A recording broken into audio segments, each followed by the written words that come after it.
भया, क्या क्या का मतलब क्या, आप भया का मतलब हुआ। जे मनी पाड़ी भूल, भूल का मतलब जो है भूल भ्रम।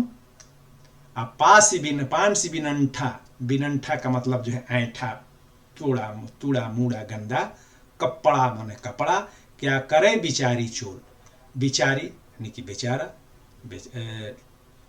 चोल का मतलब होता है एक प्रकार का रंग जो मजीठ नामक जो है वनस्पति से तैयार किया जाता है, गाढ़ा लाल रंग उससे निकलता है।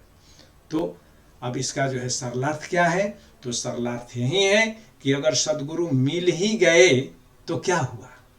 यदि शिष्य के मन में ही मैल हो तो वह ज्ञानी नहीं बन सकता है, क्योंकि गुरु ज्ञान देना चाहेगा मगर शिष्य उसको ग्रहण ही नहीं कर पाएगा, क्योंकि उसके मन में मैल है। इसीलिए कहा जाता है कि गुरु के पास जब जाइए तो एकदम जो खाली मन मस्तिष्क और दिमाग लेकर के एकदम जो है साफ होकर के जाइए।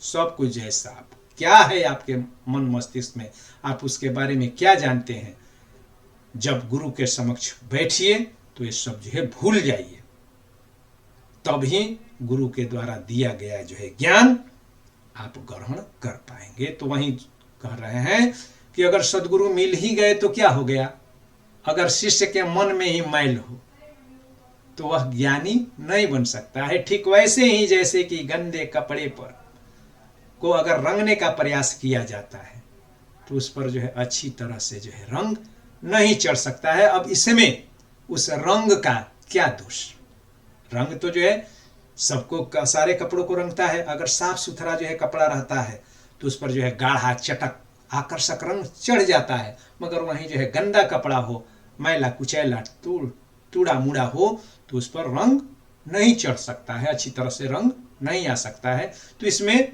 मजीठ का यानी कि रंग का तो कोई दोष नहीं है। अब इसकी व्याख्या कि किसी को अगर सदगुरु अर्थात सच्चा गुरु भी मिल ही गया तो क्या होगा। अगर शिष्य के ही मन में मैल हो, खोट हो, वह ज्ञान प्राप्त करने का जिज्ञासु न हो, ज्ञान की को ग्रहण करने की उसमें शक्ति न हो, तो वह ज्ञान प्राप्त नहीं कर सकता है। और अब वह शिष्य में ही दोष है जो ज्ञान ग्रहण नहीं कर पा रहा है, तो इसमें गुरु का क्या दोष है। गुरु तो गंभीर ज्ञान देता ही है, मगर शिष्य उसको ग्रहण नहीं कर पाएगा।